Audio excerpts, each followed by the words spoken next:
Well, along the lines of health policy that makes no sense, abortion bans actually do not cut the abortion rate. Go figure. It turns out banning abortions doesn't decrease the number of abortions. It just decreases the number of safe abortions.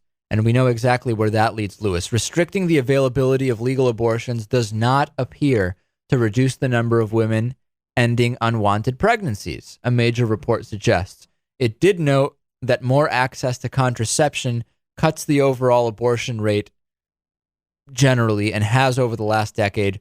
Unsafe abortions, primarily illegal, have remained almost unchanged, regardless of legislation.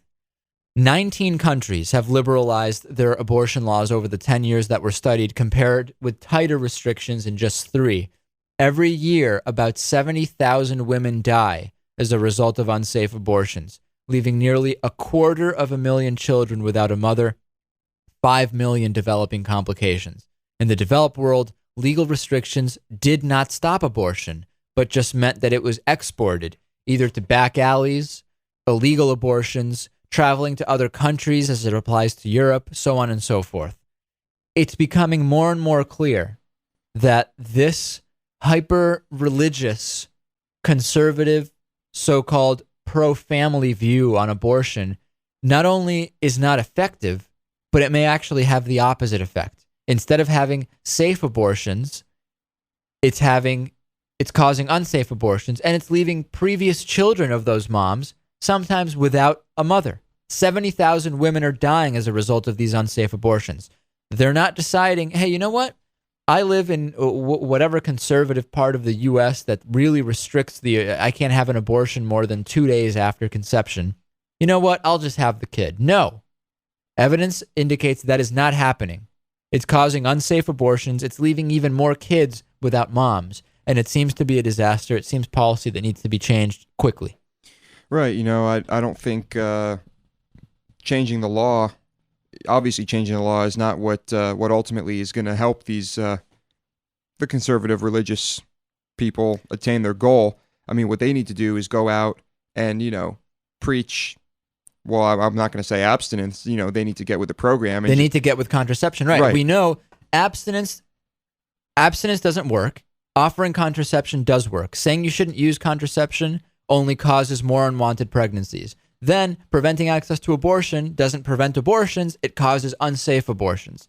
It's a circle of logic that just doesn't work, and it needs to be changed. I think that still, if we talk to someone like our friend Ray Comfort, they would probably just laugh at this study. Absolutely. They would say the study was biased. Hey, it's Europe. Who cares what Europe does? They're crazy over there, so on and so forth.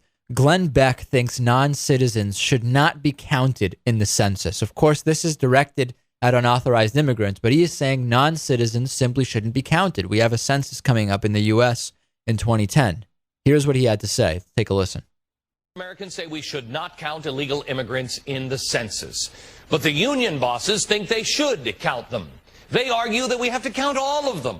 It's funny because I was thinking about this today, and I was thinking, I think this is pretty close to the same argument we had in Philadelphia during a convention there. It was 1787. We were debating the Constitution. Here's what the debate was. The founders, despite what revisionist historians want to tell you, wanted an end to slavery. Not all of them, not in the South, but most of them. I've told you on this program many times, illegal immigration is modern-day slavery. These giant corporations hire illegals. Well, these giant corporations then don't have to worry about any kind of lawsuit. You can cut their illegal hands off. Who cares? What are they going to do, sue you?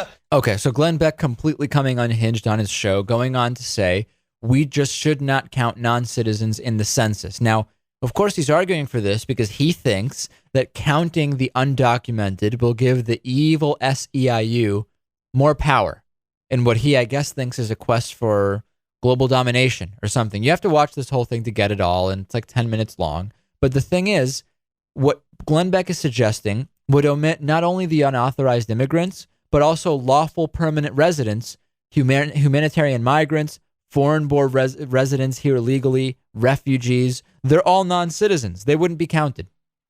And what's amazing is, until I was, 17 and a half, from the time I was 6 until 17 and a half. I lived in the U.S. I went to school here. I was a legal permanent resident. I was not a citizen.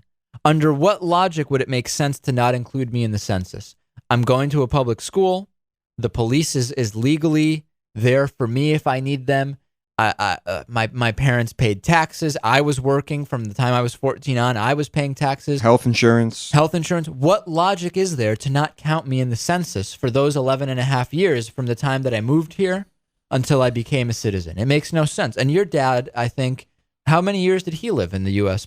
without being a citizen? Many. I don't know exactly. He's a many. citizen now. Yes.